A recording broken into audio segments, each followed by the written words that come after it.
everyone, this is Chris, and this week's video will be on high intensity interval training.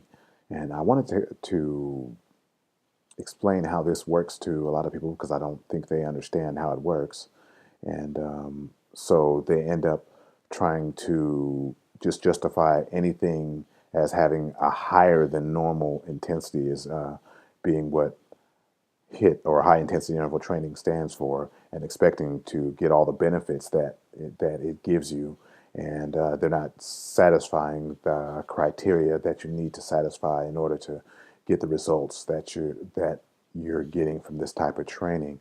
I was looking for keywords for this video, so maybe I can help myself get some more hits. And I pulled up a couple of videos that said high intensity interval cardio, and it was amazing how many people just use this buzzword to help them get more hits. But then if you look at the videos and the models, they're all nice and pretty, and there's not a hair out of shape and out of place or anything like that. And they're saying high intensity, and it looks like if they did the activity for 3 hours, they still wouldn't break a sweat. So I think a lot of people are missing the point. So hopefully by the time I finish this video, you'll get a better understanding. But of course, I'm going to leave the more detailed explanation for my book.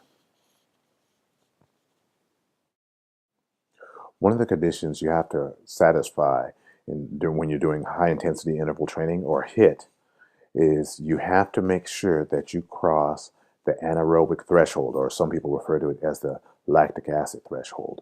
And what the lactic acid threshold is the intensity where your body's ability to supply itself with oxygen is unable to meet its demand. So because of this, your body produces lactic acid, which decreases performance. Usually this will occur at 65 to 70% of your maximum exercise intensity. So you have to cross that threshold in order to make this work. Also, the amount of time that you rest also plays a role. So you want to make sure that you're taking note of your rest periods, because you want to make sure that magic happens. And the magic that I'm referring to, when you cross that anaerobic threshold, is not just about the calories that you burn while you're working out. It's about your body putting yourself in a favorable environment hormonally, because a lot of the research will show that when you have high levels of lactate through your body, it also produces high levels of growth hormone, higher levels of testosterone.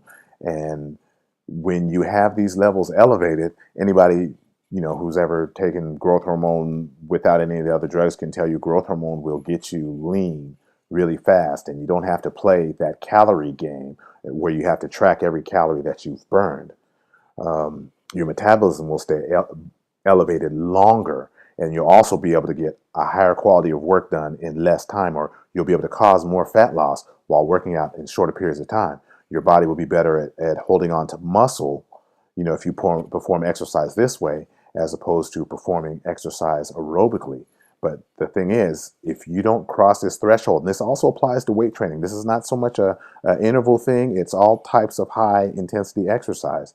If you don't cross that threshold, you're not going to be able to reap the benefits, and you're going to make your job a lot harder. So you might be able to get away with going easy at first, but eventually, if you need to make progress over the long term, or you need to make as much progress as you can in a short period of time, you're going to have to cross that threshold out of your comfort zone into where the magic happens.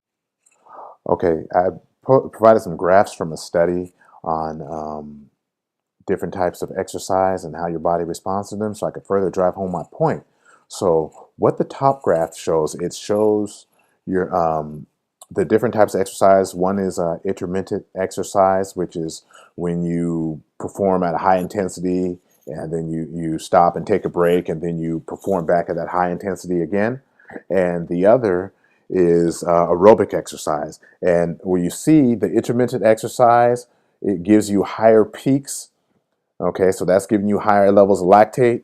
And then when you look down at the bottom, that also coincides with the intermittent exercise, also allowing you to have or produce higher levels of growth hormone.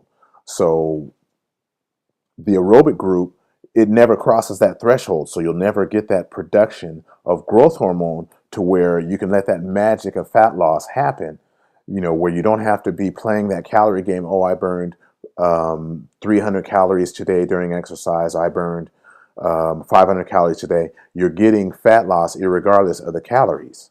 Okay, there's a couple more points that I wanted to drive home with you guys because we have the energy systems here. And what this is showing is even though you have crossed that intensity threshold, you also have to make sure that it lasts a long enough period of time. There's a couple ways around that, but of course I'm saving that for the book because y'all need to buy this book because it's expensive for people like me to eat healthy. There we go. So the ATP system that has the high satisfies the intensity requirement, but it does you don't last long enough to get your body to produce lactic acid. Okay, so we're more concerned with that anaerobic lactic cycle or the glycolytic cycle where your body produces lactic acid. And as you can see with this, again, incomplete recovery, which is referring to rest periods, you want to pay attention to those rest periods. And you also want to make sure that your exercise lasts at least 20 seconds, but at the high end goes no longer than 70 seconds, because if you usually, most cases, if you can go longer than that, the intensity has to be too low for you to produce that magic that I keep referring to, so you get all the benefits of high intensity interval training. Just so you guys know that you're not limited to all of the normal activities at the gym of doing the treadmill or the elliptical or even running wind sprints on the track. You could use the battling ropes. You can do the farmer's rock, where I did the generic version with the dumbbells. You can push a sled, or you can pull a sled or drag a sled in various different ways. You can even do other activities to help you get that effect, but just know that the work and the rest will change for each activity.